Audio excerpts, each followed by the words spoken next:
السلام علیکم دوستو، کچھ لوگوں کا خیال ہے کہ یہ جو مجذوب لوگ ہوتے ہیں، فقیر لوگ ہوتے ہیں، یہ شریعت کے دائرے سے باہر ہوتے ہیں اور شریعت ان پر لاگو نہیں ہوتی۔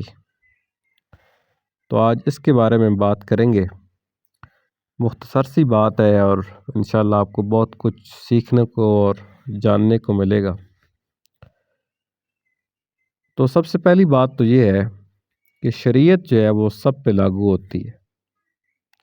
ہر کلمہ پڑھنے والے پر شریعت لاگو ہوتی ہے، چاہے وہ فقیر ہو، درویش ہو، ہوا میں اڑنے والا ہو، چاہے پیدل چلنے والا ہو، سب دائرہ شریعت میں رہیں گے۔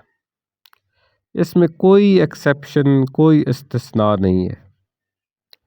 آج تک کبھی کسی صاحب علم نے ایسا نہیں کہا۔ کچھ لوگ ہوتے ہیں جو محویت میں ہوتے ہیں یا سکر کی کیفیت میں ہوتے ہیں، ایک وجدانی کیفیت میں ہوتے ہیں، لیکن ان پر بھی شریعت لاگو ہوتی ہے، لیکن اصل میں بات یہ ہوتی ہے کہ عام آدمی اسے سمجھ نہیں سکتا۔ جیسے اللہ پاک کی جو محبت ہے وہ بھی ایک کیفیت ہے، تو اس کیفیت میں جو لوگ گم ہو جاتے ہیں، جو اس خیال میں غرق ہو جاتے ہیں، تو وہ وقت، زمان و مکان، یہ سب چیزیں ان کی یاد میں نہیں رہتی۔ انہیں وقت پر نماز یاد نہیں رہتی۔ بعض لوگ ہوتے ہیں جو زکوٰۃ سال کے بعد دیتے ہیں۔ اچھا، کچھ لوگ ایسے ہوتے ہیں جو جذبات میں اپنا آپ ہی دے دیتے ہیں۔ تو یہ سب درجے ہیں، تو اس لیے یہ نہیں کہا جا سکتا کہ ان پر شریعت جو ہے وہ لاگو نہیں ہوتی۔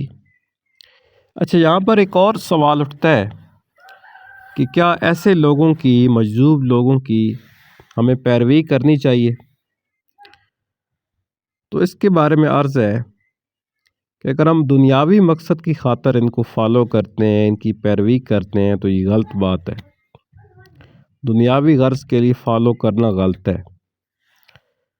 آپ کو شریعت کو فالو کرو، کیا یہی ہمارے لیے کم ہے؟ اللہ کے حکم کو فالو کریں، اللہ کے حبیب صلی اللہ علیہ وسلم کے حکم کو فالو کریں۔ اب اس کے بعد کسی اور کو فالو کرنے کی، پیروی کرنے کی تمنا نہیں ہونی چاہیے، بلکہ ایسا کچھ پوچھنے کی ضرورت بھی نہیں ہونی چاہیے۔ ہمارے پاس ایک کوڈ ہے، ہمیں اس کے مطابق چلنا چاہیے۔ پھر یہ بھی دیکھنا چاہیے کہ پیروی کا مقصد کیا ہے۔ کیا اسلام کی پیروی کافی نہیں ہے؟ کیا اس کے علاوہ کوئی اور ضرورت پڑ گئی ہے؟ اگر ضرورت کا تعلق دنیا سے ہے تو یہ غلط بات ہے۔ اگر اللہ کے راستے کی کوئی بات ہے تو وہ اللہ پاک جو ہے خود ہی بتا دے گا۔ پیروی صرف اسی کی ہوگی جو درمیان میں ہے، اللہ کی راہ میں ہے، سالک ہے۔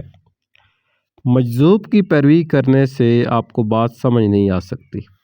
فرض کریں کوئی شخص اپنے بچے کو قربان کر کے مجذوب بنا ہے، تو پھر اس کی پیروی کرنے کے لیے آپ کو بھی بچے کی قربانی کرنی پڑے گی۔ اگر وہ جان دے کر مجذوب بنا ہے تو پھر آپ کو جان دینی پڑے گی۔ پھر وہ مجذوب زیادہ سے زیادہ آپ کو یہ دے سکتا ہے کہ اپنے جیسی زندگی دے دے، تو کیا یہ آپ کو منظور ہے؟ جب آپ وہ زندگی حاصل نہیں کرنا چاہتے تو پھر پیروی کس بات کی ہے؟ اس لیے ہمیں ان لوگوں کی پیروی کرنی چاہیے جن کی زندگی اور جن کی عاقبت ہمیں صحیح لگے۔